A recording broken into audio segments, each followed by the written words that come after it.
नमस्कार, मी राहुल कुलकर्णी आणि एबीपी माझामध्ये आपल्या सर्व प्रेक्षकांचं स्वागत आहे.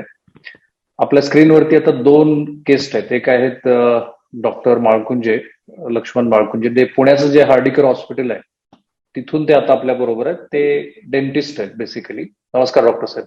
नमस्कार. आणि नानासाहेब थोरात ते आता ऑक्सफर्ड युनिव्हर्सिटी मधून आहेत, की जे सुपरबग आणि कॅन्सर याविषयीचं त्यांचं संशोधन आहे. ती ऑक्सफर्ड युनिव्हर्सिटी की जिने ॲस्ट्राझेनिका जगाला दिली. पण हे रेकॉर्डिंग सुरू व्हायच्या आधी या दोघातला काही संवाद होता की ज्या रोगाविषयी आता सगळे म्युकरमायकोसिस विषयी खूप चर्चा आपल्याकडे पण सुरू झाली. आजच श्री राजेश टोपे यांनी ह्या आजाराचा जो उपचार आहे तो महात्मा फुले जन आरोग्य योजनेमध्ये याचा लाभ लोकांना मिळावा अशी घोषणा केली. कारण बऱ्याच जणांचे डोळे गेले, कुणाच्या ब्रेनमध्ये त्याचं इन्फेक्शन झालं वगैरे अशी चर्चा आहे.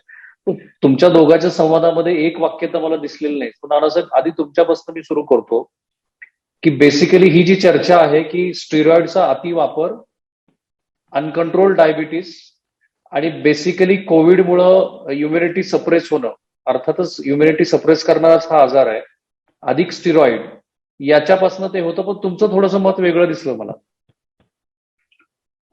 माझं जे मत आहे किंवा जे मी या गोष्ट म्युकरमायकोसिसचा अभ्यास केलाय त्याचा जो मूळ स्रोत आहे तो 1977ला अमेरिकेमध्ये पहिल्यांदा सापडले असे पेशंट की ज्यांना हॉस्पिटलमध्ये ऍडमिट केल्यानंतर डायबिटीज किंवा इतर आजार असताना किंवा काही सर्जरी केल्यानंतर त्यांची इम्युनिटी फार कमी झाल्यानंतर अशा प्रकारे फंगस त्यांच्यावरती अटॅक झाला.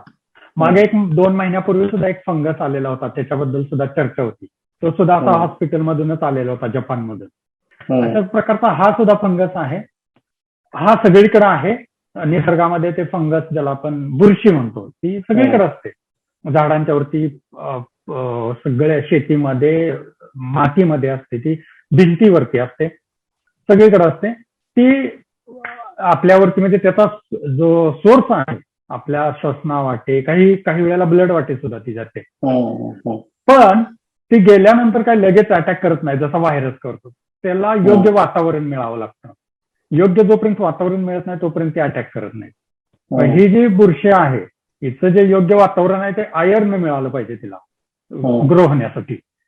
हे जे आपण स्टेरॉइड देतोय किंवा हे जी काही औषधं देतोय आपण डायबेटिक पेशंटना किंवा कोविड पेशंटना, आयर्न रिच आहे. आणि त्या आयर्न रिच म्हणजे त्याच्यामुळं याला म्हणजे त्याचं ते खाद्यच आहे त्या बुरशीचं. आणि एकदम चांगलं वातावरण मिळते, तिला खाद्य मिळते.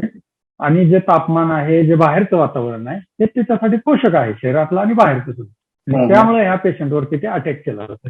याचा पहिला रिपोर्ट मी काल सायंटिफिक जर्नलला वाचलं. स्पेनमध्ये मार्चमध्ये त्यांनी हे सांगितलेलं होतं, एक रिपोर्ट त्यांनी पब्लिश करून, की हे अशा प्रकारचे बुरशीचा अटॅक होतोय कोविड पेशंटच्या वरती आणि हे धोकादायक आहे. याच्यात हॉस्पिटलची भूमिका काय आहे? हॉस्पिटलची भूमिका म्हणजे काय की जे कोविड पेशंट असू द्या किंवा डायबेटिक कोणतेही, म्हणजे आता आपण कोविड पेशंटचा विचार करू, ही बुरशी जशी सगळीकडे असते तशी ती हॉस्पिटल अक्वायर्ड सुद्धा असते. म्हणजे हॉस्पिटलमध्ये ते भिंतींच्या वरती हॉस्पिटलचे जे इन्स्ट्रुमेंट्स आहेत सगळे तिथं ते असते. जो इंटरनॅशनल प्रोटोकॉल आहे त्याच्यामध्ये त्यांनी सांगितलंय की आपल्या हार्टमध्ये जे आपण स्टेंट घालतो ते असू द्या किंवा कॅथेटर असतात किडनीसाठी किंवा इतर आजारासाठी, इथून सुद्धा ते रुग्णांच्या शरीरामध्ये जात आहेत. सो त्याच्यासाठी फार स्टँडर्ड इंटरनॅशनल प्रोटोकॉल आहे, ते फॉलो करावे लागतात. ते जर फॉलो झालं नाही तर अशा प्रकारचा आउटब्रेक होतोय. गुजरातमध्ये आपल्याला माहित झालं असेल की 500 पेशंट सापडलेत आतापर्यंत आणि ते सगळ्या हॉस्पिटलमधून आलेले. सगळ्यात मोठी जबाबदारी आता खरं हॉस्पिटल आणि त्यांच्या मॅनेजमेंटची आहे की हा आउटब्रेक हॉस्पिटलमध्ये रोखला पाहिजे. जसं की हे युरोपमध्ये. डॉक्टर थोरात जे सांगतायत प्रॅक्टिकली काय आहे, तुमच्या काय लक्षात आलंय आणि तुम्ही किती पेशंट ट्रीट केले जातात? ऍक्च्युली ना त्यांनी म्हणण्यासारखं बरोबर आहे की बुरशीचा आजार आहे, आपली इम्युनिटी कमी झाल्यानंतर तो आपल्याला होतो. एक दुसरी गोष्ट, बुरशीला पोषक आहे आयर्न. ओके, त्यांनी जसं म्हटलं की स्टेरॉइड किंवा इतर जे हायर अँटीबायोटिक आयर्न रिच आहेत, तसंच करोना जेव्हा होतो पेशंटला तेव्हा पण शरीरातलं आयर्न वाढतं. करोना ह्या आजार इटसेप आजारामुळे ड्रग देण्याच्या आधी सुद्धा. ओके, म्हणजे त्याला बुरशीला ते आपोआप तसं पोषक वातावरण तयार होतं आणि एक प्रकारे इम्युनिटी डिप्रेस होते आणि इम्युनिटी डिप्रेस झाला कीच हा आजार होतो. म्हणजे हा ड्रगचाही रोल आहेच आहे, पण इम्युनिटी डिप्रेस होते हा पण एक महत्वाचा आहे. कारण मी एवढे पेशंट बघितलेत, त्याच्यामध्ये माझे 6 ते 7 पेशंट असे आहेत की त्यांना हॉस्पिटलला ऍडमिट केलं नाही, त्यांना गोळ्या दिलेल्या नाहीत, home quarantine, normal vitamin C D वगैरे घेतलेले, त्यांना सुद्धा म्युकरमायकोसिस झाले. मग याचं कारण काहीच असू शकतं की फक्त इम्युनिटी डिप्रेस मे बी, कारण की बॉडी मधलं जे आयर्न आहे कोरोनाच्या इन्फेक्शनमुळे वाढलेलं आहे, जे बुरशीला पोषक वातावरण देतं, त्यामुळे पण हे होऊ शकतं. राईट. तुम्ही जेवढे पेशंट बघितले, साधारणपणे सुरुवातीची लक्षणं काय दिसली आणि ENT स्पेशलिस्ट असतील किंवा न्यूरोसर्जन असतील किंवा तुम्ही डेंटिस्ट, या सगळ्यांची ह्या सगळ्या आजारातली भूमिका काय आहे? ऍक्च्युअली काय होतं की जेव्हा पेशंटला कोरोना होतो किंवा कुठला आजार, तो तेव्हा हॉस्पिटलाइज होतो. जेव्हा त्याला कोरोना होतो त्यावेळेस तो स्वतःच्या कोरोनाकडे जास्त लक्ष देतो. त्याला ह्या गोष्टीबद्दल काही कळत नाही. जसं तो डिस्चार्ज व्हायला लागतो तेव्हा त्याला हळूहळू ना, जे फंगस नाकाद्वारे अँट्रम मध्ये गेलेलं असतं, तर त्यांना हळूहळू त्या चेहऱ्याच्या त्या बाजूला दुखायला लागतं आणि हळूहळू दात पण दुखायला लागतात. मग तो काय करतो की बाबा मला कोविड झालेला आहे, फक्त आता मला फक्त दातात दुखणं असेल किंवा इकडे डोक्याचं दुखणं असेल, त्यामुळे तो गोळ्या घेण्यासाठी जातो आणि तो गोळ्या 6-7 दिवस खाल्ल्यानंतरही जेव्हा पेन कमी होत नाही, मग तो स्पेशलाइस्ट डॉक्टरला दाखल जातो. ऍक्च्युली हा जो 6 दिवसाचा गॅप आहे ना, हा खूप मोठा आहे. जर 6 दिवस आधीच त्याचं डायग्नोसिस झालेलं असतं तर तो लवकर आजार आपल्याला ट्रीट करता आला असता. हळूहळू हे दुखणं जे आहे, त्यानंतर त्या बाजूला सूज यायला लागते, त्यानंतर त्या दात पण हालायला लागतात, परत खेड्यामधून पू यायला लागतो आणि जर ह्याही काळामध्ये जर त्याला ट्रीट केलं नाही सर्जिकली, तर तो हळूहळू आपल्या डोळ्याकडे पसरतो आणि डोळ्यातून नंतर मग मेंदूमध्ये जातो. म्हणजे इतकी सिव्हिअर कंडिशन आहे की डोळा काढावा लागतो, मेंदूमध्ये गेल्यानंतर हे जातो. मग हे प्रथम डायग्नोसिस खूप महत्वाचं आहे की बाबा हे खरंच दातात दुखणं आहे की म्हणजे म्युकरमायकोसिसचे लक्षण आहेत, हे ओळखणं खूप महत्वाचं आहे. राईट. तुम्ही ज्या पुण्यात बसलेले आहात तिथे साधारणपणे किती टक्के पेशंटमध्ये हे लक्षणं आता दिसून येत आहेत? पुण्यामध्ये तुम्ही जर बघायला गेलं तर दिवसाला कमीत कमी इथं 30 केसेस सापडतात पूर्ण पुण्यामध्ये. म्हणजे सगळ्या तर आता म्हणजे याचं प्रमाण तेवढं नसलं तरी एक 10% पकडून चालू आपण की 10% तर आहे. 10% मध्ये जे पेशंट आहेत, म्हणजे 10 आता समजा ते 100 पेशंट आहेत, तर 100 पैकी 50 पेशंटची डेथ होते. म्हणजे मॉर्टॅलिटी रेट इतका जास्त आहे म्युकरमायकोसिस. ऍक्च्युली काय होतं, ऑपरेटिव्ह हा भाग किती आहे याच्यामध्ये? एखाद्याला हा आजार झाला तर त्यानंतर त्याला ऑपरेशन करण्याशिवाय पर्याय नाही, अशा पेशंटची संख्या किती आहे आणि ऑपरेशन का करावं लागतं? ऍक्च्युली म्युकरमायकोसिस हा फंगाय जो आहे आपल्या नाकाद्वारे जेव्हा अँट्रम मध्ये जातो, अँट्रम मधून तो आपल्या ब्लड वेसल मध्ये जातो आणि तो ब्लड वेसल ब्लॉक करतो. ब्लड वेसलला ब्लॉक केल्यामुळं ज्या भागाला ब्लड वेसल ज्या बोनला सप्लाय करतात तो भाग अव्हॅस्क्युलर नेक्रोसिस होतो, म्हणजे तो भाग पूर्ण खराब होऊन जातो. आता जेव्हा जेव्हा रक्तप्रवाह त्या भागाला पोहोचतच नाही, जेव्हा आपण त्याला आयव्ही इंजेक्शन देतो, त्यामुळे इंजेक्शन जे आहेत त्या भागापर्यंत पोहोचतच नाही, त्यामुळे त्यांना फक्त मेडिसिन देऊन फायदाच नाही. जेव्हा तो भाग आपण सर्जिकली पूर्ण काढेल, त्या ठिकाणी ब्लड सप्लाय पूर्ववत कराल आणि त्यानंतर जेव्हा मेडिसिन देतात तेव्हा त्या मेडिसिनचा फायदा होईल. त्यामुळे फक्त मेडिसिन हा आजार होऊ शकत.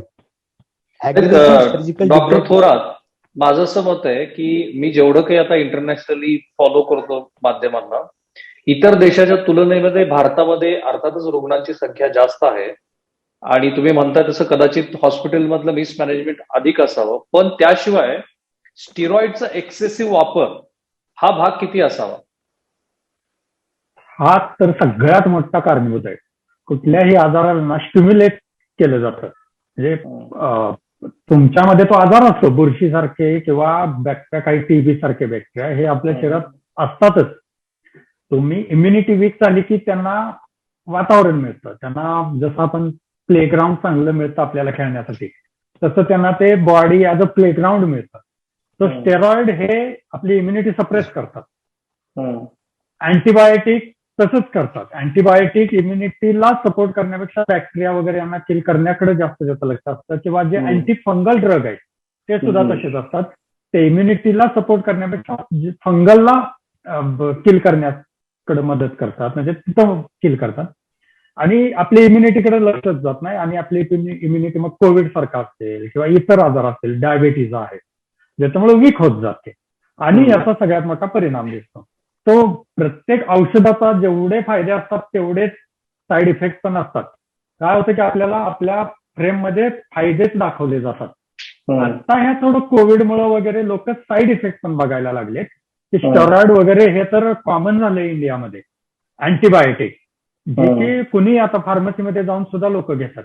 जसं की युरोपमध्ये तुम्ही इंटरनॅशनल मीडियाला फॉलो करता किंवा हेल्थला जर फॉलो करता, युरोप अमेरिकेत अँटीबायोटिक सचिनना अलाउड नाही. तो हे आहेत. आणि आज आपण ना जन्मलेल्या मुलांना सुद्धा देतोय अँटीबायोटिक.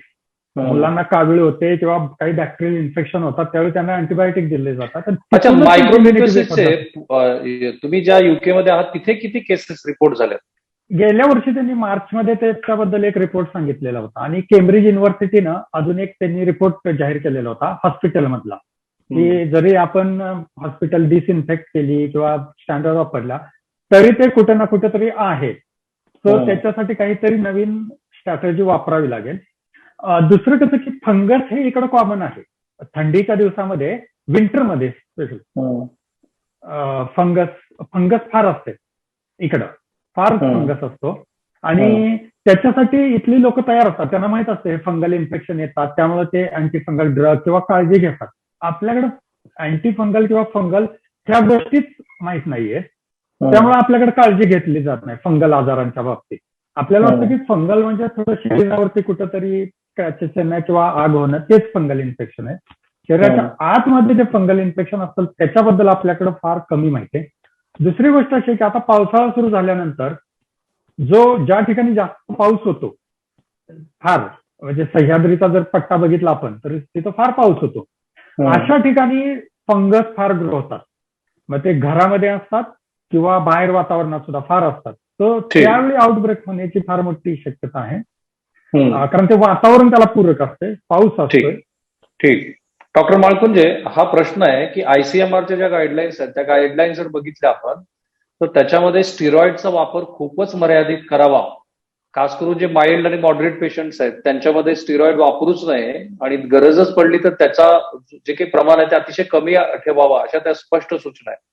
पण आपल्याकडे असं दिसतं की स्टिरॉइड म्हणजे सायटोकाइन्स तयार होऊ नये किंवा तयार झाल्याच्या प्रोसेसमध्ये स्टिरॉइडचे जे हेवी डोसेस दिले जात आहेत ते एक मुख्य कारण आहे का, की आपण आयसीएमआरच्या सुद्धा गाईडलाईन्स फॉलो करत नाही? बरोबर आहे. ऍक्च्युली आयसीएमआरच्या गाईडलाईन्स आता आलेलं आहे की स्टेरॉइड आपण त्या टायमाला वापरलं पाहिजे. पण त्याच्या आधी WHO होत्याच की. हो, पण आपल्याकडे काय होतं की जोही पेशंट आपल्याकडे ऍडमिट होतो किंवा जोही कोविडच्या ट्रीटमेंटसाठी येतो तो थोडासा उशिरा पण येतो. त्यामुळे मोस्ट ऑफ द पेशंटला आपल्याला ते ड्रग्ज द्यावे लागतात. दुसरी गोष्ट म्हणजे हे ड्रग्ज जेव्हा तो डिस्चार्ज होतो ना तो एकदम बंद करतो. ते बंद नाही करायला पाहिजे, त्याला टेपर केलं पाहिजे हळूवारपणे, त्यामुळे की हा रेजिस्टन्स म्हणजे इम्युनिटी डिप्रेस होणार नाही. एकदम जर हे ड्रग बंद केले ना त्याच्यामुळे जास्त त्रास होतो. त्याला टेपर करून बंद केलं पाहिजे एकतर. आणि असंही आता आयसीएमआरने सांगितलं की स्टेरॉइडचा तुम्ही कमीत कमी युज करा, रेमडेसिवीरचा पण कमीत कमी युज करा, म्हणजे जेव्हा लागेल तेव्हाच युज करा. सगळे ड्रग न्यूरोटॉक्सिक आहेत त्यामुळे जास्त प्रॉब्लेम होतो. राईट. मला एक सांगा की तुमच्याकडे साधारणपणे आता जे प्रेक्षक तुम्हाला बघतायत आणि ज्यांना पोस्ट कोविडमध्ये हे complications, majority post Covid complications आहेत, काही केसेसमध्ये तर हॉस्पिटलमध्ये असताना सुद्धा रुग्णांना बाधा झालेली आहे, सो त्यांनी काय काळजी घ्यायला हवी? ऍक्च्युली मेडिकल जी फॅकल्टी आहे सध्या पूर्ण रिसर्च करत आहे की कसं ह्याला टाळलं पाहिजे वगैरे वगैरे सगळ्या गोष्टी. सर्वात महत्वाचं मला काय प्रिव्हेन्शन मध्ये सांगायचं की जर पेशंटला शुगर असेल कोविडच्या आधीच ओके तर त्यांनी आतापासूनच शुगर कंट्रोल करायला पाहिजे ड्रग्ज घेऊन. आणि कोविडमध्ये तर शुगर चेकच केली पाहिजे, कारण की 90% केसेसमध्ये कोविड जेव्हा होतो ना शुगर अचानक वाढलेली असते. त्यानंतर हे स्टेरॉइड्स हे ड्रग्ज यूज कमीच केले पाहिजेत, आणि जरी हे वापरले तर त्यांना टेपरिंग डोस मध्ये वापरलं पाहिजे, किंवा जसं इम्युनोमॉड्युलेटिंग ड्रग्ज आहेत त्यांना पण डिस्कंटिन्यू केलं पाहिजे. ओके. डॉक्टर थोरात, तुमचं काय मत आहे? भारतातल्या आता जे काही रुग्णालय व्यवस्थापन आहे त्यांनी तुम्ही जिथे बसलेले आहात तिथला अनुभव घेऊन काय शिकायला पाहिजे? आता डॉक्टरांनी जे सांगितलं ना की कोविडमध्ये शुगर वाढते आणि 2 दिवसापूर्वी माझ्या अगदी जवळच्या मित्राचे वडील एक्सपायर झाले. कोविड होता त्यांना आणि कोविड मधून बरे झाले आणि अचानक शुगर वाढली. 500-600 पर्यंत त्यांची शुगर गेली, कंट्रोल झाली नाही, एक्सपायर झाले. सो कारण त्यांना शुगर आणि त्या बीपीच्या गोळ्या वेळेस मिळाल्या नाहीत किंवा ते कोविडचा एक साईड इफेक्ट आहे. तर आपल्या हॉस्पिटल आणि डॉक्टरांनी ना हा अवेअरनेस आता करण्याची गरज आहे सगळ्यांनीच की तुम्हाला शुगर असेल, ब्लड प्रेशर असेल, हार्टचे प्रॉब्लेम असेल, डायबेटीज असेल, कॅन्सर असेल. कॅन्सर पेशंटना सुद्धा हा फंगल इन्फेक्शन फार जोरात होतं, कारण सगळ्यात जास्त इम्युनि सप्रेशन कोणाचं झालेलं असतं तर कॅन्सर पेशंट. आम्ही आता एक डेटा तयार करतोय ज्याच्यामध्ये जगात ह्या कोविडमुळं 10 लाख लोकांचे कॅन्सर डायग्नोसिसच करता आला नाही त्या सगळ्या लॉकडाऊन मध्ये वगैरे. आणि याचा आउटब्रेक आता आपल्याला काही दिवसात दिसेल. अचानक कॅन्सर पेशंट वाढलेले दिसतील कारण त्यांचा डायग्नोसिस झाला. तर तो इम्युनि सप्रेशन सगळ्यात भयानक डिसीज आहे तो, डायबेटीज आणि तो. तर ही एक अवेअरनेस केली पाहिजे. त्या पेशंटना ते सगळ्यात वनरेबल पेशंट असतात, सगळ्यात जास्त काळजी त्यांची घेतली पाहिजे. अशा लोकांना जर आपल्या घरामध्ये पेशंट असेल तर त्या व्यक्तीकडे नाही गेलं तरी चालेल, भले त्यातला दुःख वाटेल, वाईट वाटलं तरी, पण सगळ्यात वनरेबल ते आहेत. थोडं जरी कोविडचं त्यांना इन्फेक्शन झालं तर कॅन्सरची मॉर्टॅलिटी ही 48% आहे. 100 48 पेशंट जे कोविडने एक्सपायर झाले ते जगभराची ही डेटा आहे, ते कॅन्सर पेशंट आहेत. तो एवढी भयानक सिच्युएशन आहे आणि यांना हे अँटीफंगल असू द्या किंवा फंगल असू द्या किंवा बॅक्टेरियल असू द्या, हे डिसिजेस होतात कोविडमध्ये असू द्या किंवा इव्हन नॉर्मल हॉस्पिटलायझेशन. सो आपल्याला आता फक्त कोविड हा एकच नाही फ्रेम घ्यायची, आपल्याला कोविड बरोबर हे जे जसं डायबेटीज पेशंट आहेत, कॅन्सर आहेत, हार्टचे पेशंट आहेत, त्या सगळ्यांचा एक फ्रेम तयार करावी लागेल. आणि मेडिकलमध्ये आता हाच प्रॉब्लेम असणार आहे भविष्यात की तुम्हाला एक ड्रग डेव्हलप करताना, एक ट्रीटमेंट डेव्हलप करताना फक्त एक आजार नाही, आता 2 ते 3 आजार एकत्रच विचार करायचा. कारण आता आपल्या इंडियाचा जर विचार केला तर 40 नंतर जवळपास 10 मधल्या 3 ते 4 लोकांना हाय शुगर वगैरे आहे, हायपर टेन्शन आहे, त्यानंतर मग 50-60 कडे गेला की कॅन्सर आहे, अजून बाकीचे डिसीज येत आहेत. सो हे आता 40 नंतर हाच फ्रेम आपल्याला डिझाईन करावा लागेल. ठीक आहे. डॉक्टर मालकुंजी, शेवटचा प्रश्न माझा असा आहे की आता जेवढे पेशंट तुम्हाला दिसत आहेत ह्या आजाराचे, त्यातल्या किती जणांचा दुर्दैवाने मृत्यू होतोय आणि किती जण हे साध्या गोळ्याच्या उपचाराने बरे होत आहेत आणि किती जणांना प्रत्यक्ष ऑपरेटिव्ह पार्ट करावा लागतो, त्याचं स्वरूप काय? सर्वात पहिली गोष्ट, कोणताही पेशंट फक्त औषधाने नीट होणारच नाहीये, हे ते वर लक्षात ठेवा. आणि सर्जरी आणि औषध हे दोन्ही एकत्र करावे लागतील. ओके. आतापर्यंत जो पुण्याचा डाटा आहे तुम्हाला तर सांगितलं, 50 to 60% मॉर्टॅलिटी रेट आहे. 50% लोकांची डेथ होत आहे. कारण की तो पहिल्या कोविड नंतर, आणखी एक महत्वाचं मुद्दा, पहिल्या कोविड नंतर जो हा आजार होता म्युकोरमायकोसिस, हा डेव्हलप व्हायला कमीत कमी 4 ते 6 आठवडे लागायचे म्हणजे समजायला. पण सेकंड दुसरी जी लाट आहे याच्यानंतर हा 1 ते 1.5 आठवड्यामध्ये इतका लवकर पसरतो की म्हणजे फास्ट प्रोग्रेसिव्ह व्हायचा. अचानक इम्युन सप्रेशन होणे, लगेच जबड्यांना होणे, लगेच डोळ्यांना होणे, लगेच मेंदू. त्यामुळे जास्त मॉर्टॅलिटी आता वाढलेलं आहे. राईट. मी इथे थांबतो आपल्या ह्या चर्चेमध्ये. आपण पुन्हाही असा प्रयत्न करू की या विषयातले आणखी तज्ज्ञ, आणखी सखोल माहिती, कारण आता केंद्र सरकार पण प्रयत्न करतंय.